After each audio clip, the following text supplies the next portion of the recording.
Bien, vamos a ver un primer ejemplo usando el criterio de la primera derivada para encontrar máximos y mínimos locales. ¿De acuerdo? Pero vamos a poner un caso un poquito más general.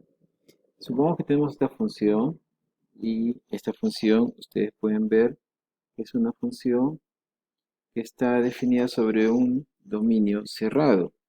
Y si yo tengo una función definida sobre un dominio cerrado, entonces puedo usar el método del intervalo cerrado. ¿Qué me dice? Hallar máximos y mínimos locales absolutos, ¿no?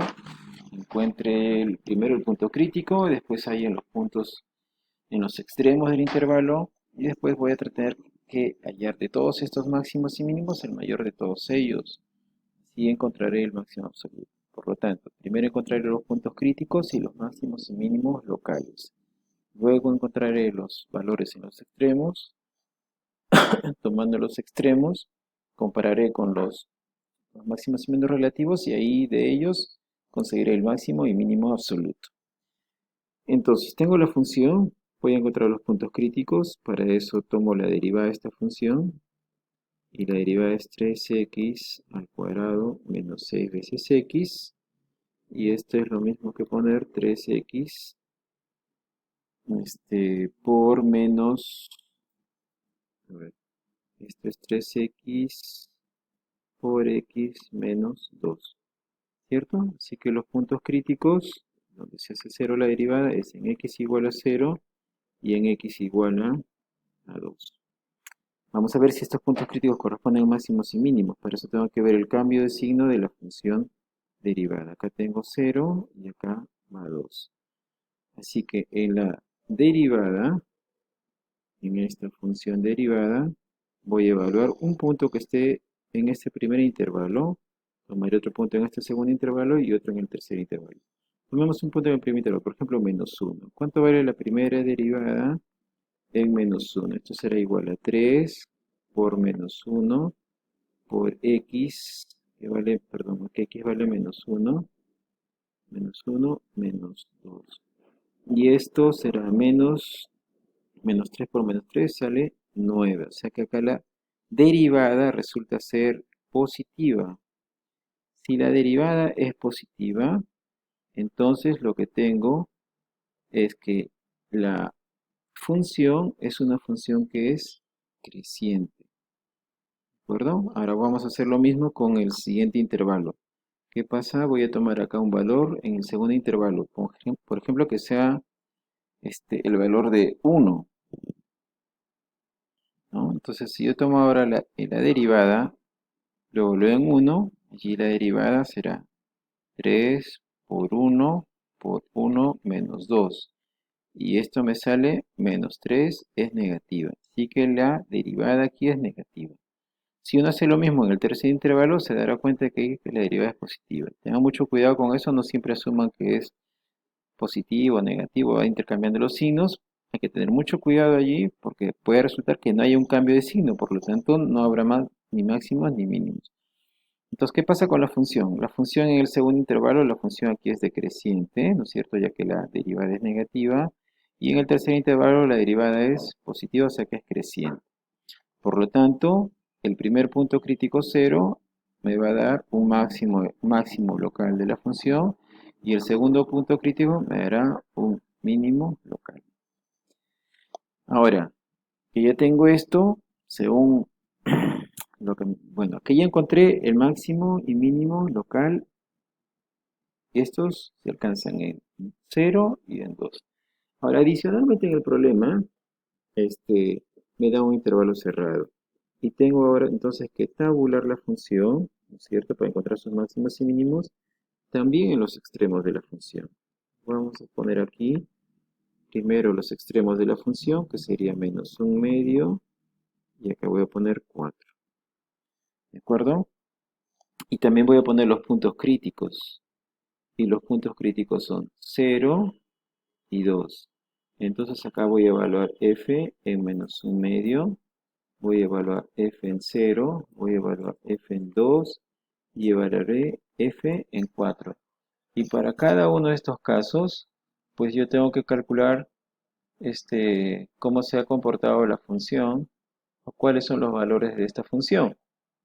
Entonces, a ver, evaluemos un poquito. Déjenme hacer acá un cálculo y tratar de ver cuáles son estos resultados, ¿no? A ver, un instante. Ok, entonces el valor de la función en 0 es fácil. En 0 la función vale 1. El valor de la función en 2 vale menos 3. El valor de la función en menos un cuarto es un octavo. Y la función vale un octavo. Y el valor de la función en 4 vale 17. ¿De acuerdo? Entonces aquí, es más, podemos hacer un esbozo de la función si uno quiere tratar de graficarla, ¿no? Entonces vamos a ver acá, el dominio va desde menos 1 hasta 4. Los puntos críticos están aquí en 0 y en 2. Además hemos dicho que la función es creciente en ese intervalo, luego decrece y luego crece. Y además tengo algunos puntos importantes que estoy tomando en cuenta. Estos puntos son, vamos a marcarlos aquí, de rojo. En 0 la función vale 1, ¿de acuerdo? Y vale 1. En 2 la función vale menos 3, ¿de acuerdo? Y vale menos 3. En 4 la función vale 17. Vamos a poner acá el valor de 17. Este, 17 aquí, más o menos aquí. Y en menos 1 la función, en menos un medio vale un octavo, ¿no? Acá es un octavo. ¿Sí? Un octavo aquí aproximadamente, que la función vale 1. Entonces esta función va algo así, ¿no? Llega aquí, de hecho hay un máximo ahí, luego la función decrece y luego vuelve a crecer para finalmente tomar este valor de 17. Entonces vemos aquí, ¿no es cierto? La función toma aquí un máximo, aquí la función toma un mínimo local, pero el máximo absoluto se alcanza en 4, ¿no? Así que en 4 se tiene el máximo absoluto, el mínimo absoluto se toma en 2 y hasta ahí los demás son máximos y mínimos locales, ¿de acuerdo? Ok, veamos ahora otro ejemplo, o lo que confirmamos aquí lo que estamos diciendo, ¿no? Si la derivada es mayor que 0 en un intervalo, entonces es creciente sobre ese intervalo. Si la derivada es negativa, que es lo que acabamos de poner, entonces la función es decreciente sobre ese intervalo. A ver, vamos a tratar de encontrar dónde la función es creciente y dónde es decreciente, ¿no? Yo tengo aquí la función, yo la derivo, tengo esta expresión, entonces si la derivada de la función es esta de aquí, fíjate ya lo hemos factorizado inclusive, entonces lo que tengo que ver acá cuáles son los puntos críticos, ¿no es cierto?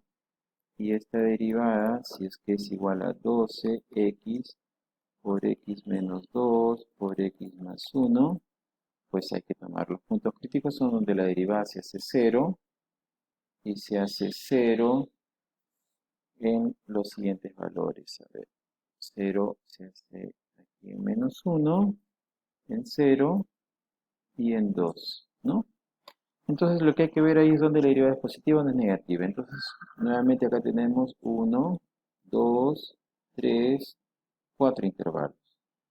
Y lo único que voy a hacer ahora es evaluar en uno de estos puntos, ¿no? Cualquiera de los valores que estén en cualquier valor que esté en este primer intervalo, ¿de acuerdo? Cualquiera, por ejemplo, podría ser menos 3 y evalúo la derivada en menos 3. Esto será 12 por menos 3 por menos 5 por menos 2. Y esto, se darse cuenta que es negativo, ¿no? Si esta expresión es negativa, entonces aquí la función es decreciente.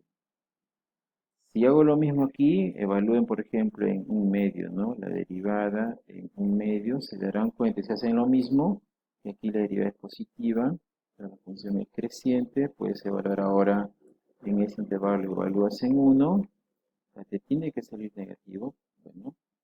Como siempre les he dicho, cuidado con esto, pero tiene que evaluarlo, hay que evaluar y evaluar.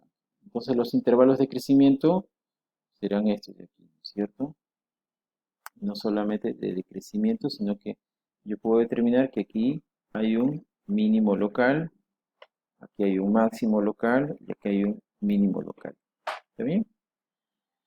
Ahora, una segunda definición, eso lo voy a ver en el siguiente video, es relacionada a la concavidad, ¿no? Una función es cóncava hacia arriba o cóncava hacia abajo. Cuando es cóncava hacia abajo, pues la segunda derivada, habíamos dicho, la segunda derivada es negativa, una función infeliz, ¿no? Y es una función convexa o cóncava hacia arriba cuando la segunda derivada es mayor que cero, o sea que tengo una función feliz, ¿ya? Entonces, si yo tengo una función que sea, por ejemplo, tengo un punto crítico, ¿no es cierto? Y ahí yo sé que la función es infeliz, entonces en ese punto crítico yo sé que hay un máximo. Ese es el criterio de la segunda derivada. Y si yo tengo un punto crítico, ¿no es cierto? Y sé que allí es cóncava hacia arriba, entonces en este punto habrá un mínimo, ¿ya? Ese es el criterio de la segunda derivada. Entonces primero podemos ver la concavidad. Si la segunda derivada es mayor que cero, es cóncava hacia arriba. Si la segunda derivada es menor que cero, es cóncava hacia abajo. Y un punto de inflexión es aquel punto donde hay un cambio de concavidad, ¿de acuerdo? Cambia de cóncava hacia arriba o cóncava hacia abajo o viceversa. Bien, vamos a ver luego algunos ejemplos relacionados